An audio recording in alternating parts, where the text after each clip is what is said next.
Get down to the museum and check this event out for myself.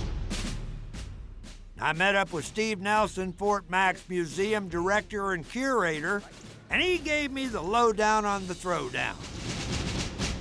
What's going on down here now? I heard that there was a big to-do about air raids or something, and you know me, I can't stay away. Yeah. So what's going on? February 25th is the anniversary of the Great Los Angeles Air Raid. In 1942, a mysterious raid happened in Los Angeles, and we are commemorating that event. Okay, and who provoked this mysterious raid? Was it the Japanese?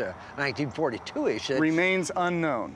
One story is a Missouri National Guard unit was stationed up near LAX, and they launched a meteorological balloon, and they illuminated it without telling the surrounding batteries.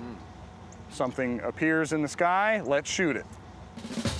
So it sounds to me like the air raid was a case of jumpy nerves and itchy trigger fingers. But it gives me an excuse to get my hands on some technology that was state-of-the-art back in W.W.II.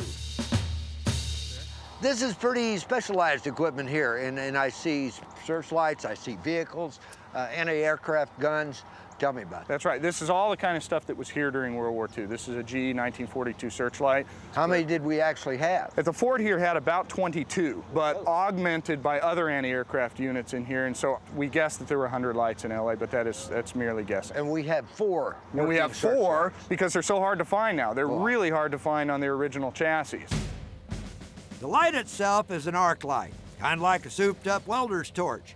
It works by having an electric current jump back and forth between 2 electrodes. Now that creates an arc that produces light, and this baby's got the power of 8 million candles. Not bad, huh? And the coolest thing about this searchlight is it was remote control.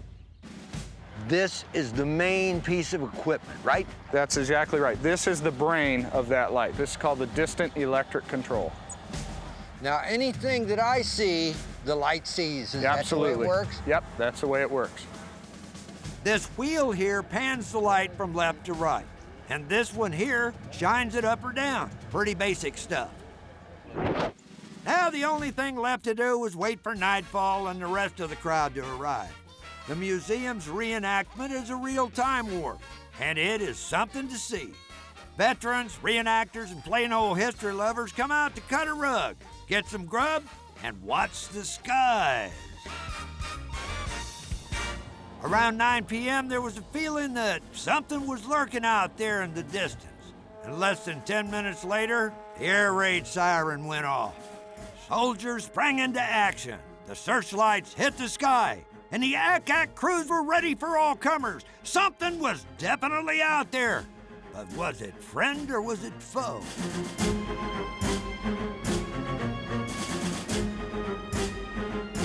In no time at all, the expert searchlight teams and yours truly had their targets lit up like a Christmas tree.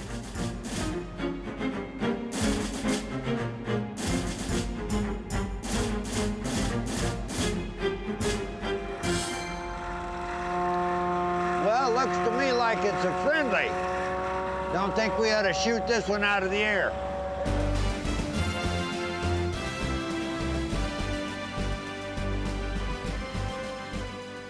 I'll be damned. The Goodyear blimp. You gotta love it. Thanks to Goodyear for supporting the show. Thanks to everybody at Fort Mac for helping keep history alive. Hoorah!